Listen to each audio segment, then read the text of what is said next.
Welcome to Worth Following Weekly, Episode 3. I hope you took some time as we moved from 2023 into 2024 to think about your motivations to achieve as a leader. Did you find your drive coming from service to yourself or service to others? If you found a little bit of both, that's okay. The challenge is to constantly and consistently evaluate what's driving you and who you are really working for. Culture in your workplace doesn't positively move unless the motivation is clear and positive. If you took a moment to just say thanks to those you work with, that's great too. It's movement in the right direction. So let's keep growing together one little bit at a time. 5 minutes a week of mentoring can make a big difference in making you a leader truly worth following.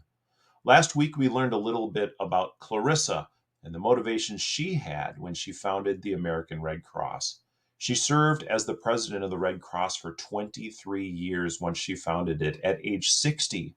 That's 23 years moving an organization from a startup to a powerful force in helping others.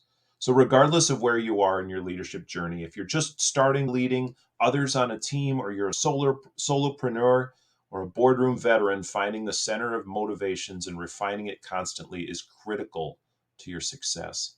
So today on Worth Following, I'm going to take you through a little exercise to define your values and turn them into a tangible statement you can use to communicate it to others, making it more real for them, but more importantly, for you. This will take more than 5 minutes, but it's worth it. I'm going to invite you to either pause the video or write down the steps and timing and then complete the exercise. Trust me, it's going to elevate your experience and make you a much, much more impactful leader. So you're going to need three things.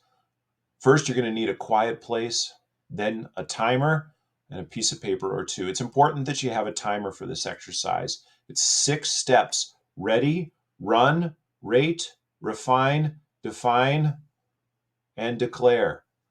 So, step number 1 lasts 1 full minute. Peace and quiet, ready yourself. Find a quiet place to mentally prepare. Have a humble, thoughtful, honest conversation with yourself. Be authentic in your criticism and your self praise, but be ready to give that type of feedback to yourself.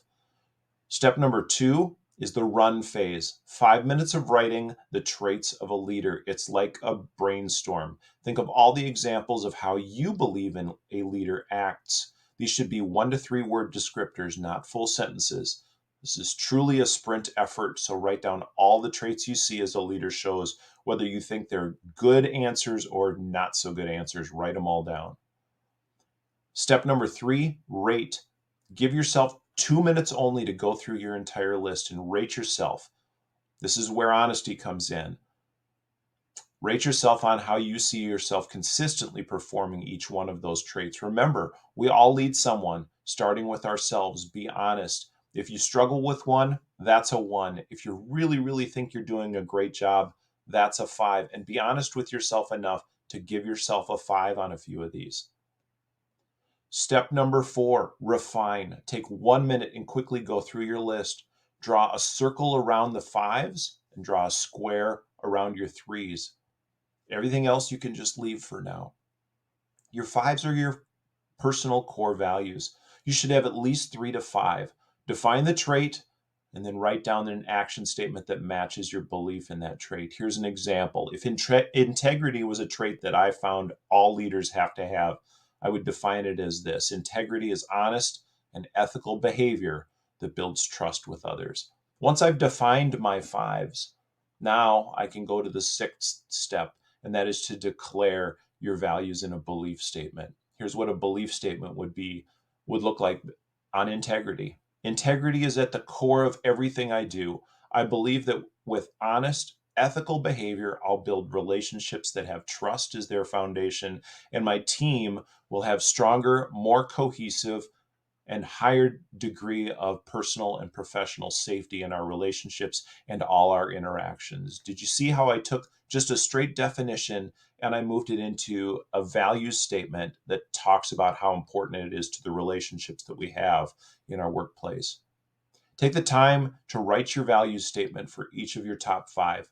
Accountability is the challenge. Talk with your team and even lead them through your own discovery of values. We'll talk more about what to do with your number threes on the next episode of Worth Following, because that's where the work comes in. Hey, if you're leading others, I'm going to challenge you to try this exercise with your team.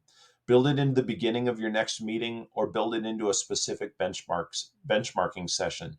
Everybody has different values. Defining them and talking about them, that is a great step in becoming a leader worth following. We'll see you next week.